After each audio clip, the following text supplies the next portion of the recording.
আসসালামু আলাইকুম গাইস, আলহামদুলিল্লাহ সবাই ভালো আছেন।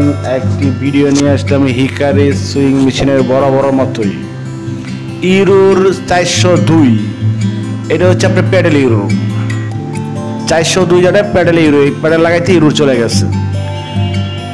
এখন দেখতে পাচ্ছেন এই মেশিনটা রান করব, বুটটা আর মোটরটা রান করার পরে ইউরোর আসে কিনা, কি ইউরো আসে সেটা দেখবো আজ।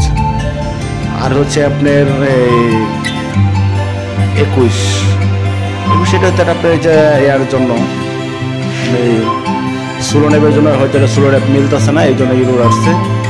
আমরা যদি না হয় তো স্লো র্যাপটা খুলে দেব। এটা আর কি অন্য একটা স্লো র্যাপটা আমরা চেক করবো চাইছিলাম, কিন্তু স্লো র্যাপটা হচ্ছে না। ওই ক্ষেত্রে স্লো র্যাপটা খুলে ফেলাইতে হবে। আর 131 দেখতে পাচ্ছেন, একটা 131 ইউরো হচ্ছে আপনার মোটরের ইউরো। যদি কালেকশন ঠিক মতন না লাগে বাট মোটর কোনো সমস্যা থাকে, তাহলে মোটর থেকে 131 ইউরোটা চলে আসে। 131 মোটর দেখছে, আবার 131 চলে আসছে শুধু মোটরের ইউরোর জায়গা। এটা মোটর খারাপ যদি থাকে তাহলে তো ইউরো আসবেই। মোটর ভালো থাকলে আর ইউরো আসতো না, যেহেতু মোটর খারাপ এই ক্ষেত্রে ইউরো আসতেছে। তাহলে আমরা বুঝতেই পারছেন দুইটা ইউরোর কি কারণে আসে সেটা আমরা বুঝাই দিলাম। আর এমনি আমরা যদি অন্য কোনো মোটরতে লাগাই, হয়তো ওটা আপনার এখানে গুইড লুজ আছে, বাট নাইলে মোটর খারাপ আছে। এইটা লাস্টে যদি না হয় তাহলে মোটরটা চেঞ্জ করে দেবো। আর আমরা স্লো র্যাপটা খুলে ফেলাইলাম, খুলে ফেলার পর দেখি মেশিনকে রানিং হয় কিনা। যদি মোটর খারাপ থাকে তাহলে কখনো রান হবে না এই মেশিনেরই। এই মোটর যেহেতু চেক করতেছি, চেকিংয়ের জন্য নিয়ে আসছি, তাহলে হবে কি না সেটাও লাগানিয়েছিলাম আর কি।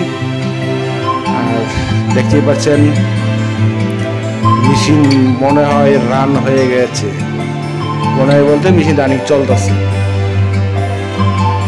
মেশিন অলরেডি রানিং চলে, তবে মোটর খারাপ ছিল এটার।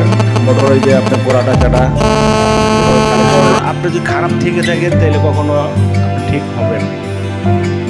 দেখতেই পাচ্ছেন মোটর 100 আমার রানিং। আমরা ইনভার্টারের গোড়াটা হয়তো লুজ ছিল, মোটরের তারটা এটা লুজ ছিল, এই কারণে ইউরোটা আসতো। কিন্তু এটা আমরা কাম লাগাই দিয়েছি বা কিছু করে দিচ্ছি এখানে, এখন আর কখনো ইউরো আসবে না। সবাই ভালো থাকবেন, সুস্থ থাকবেন। আল্লাহ হাফেজ, আসসালামু আলাইকুম রহমতুল্লাহ বারাকাতুহু। আমাদের সাপোর্ট করে যান ভালো ভালো ভিডিও দেখার জন্য।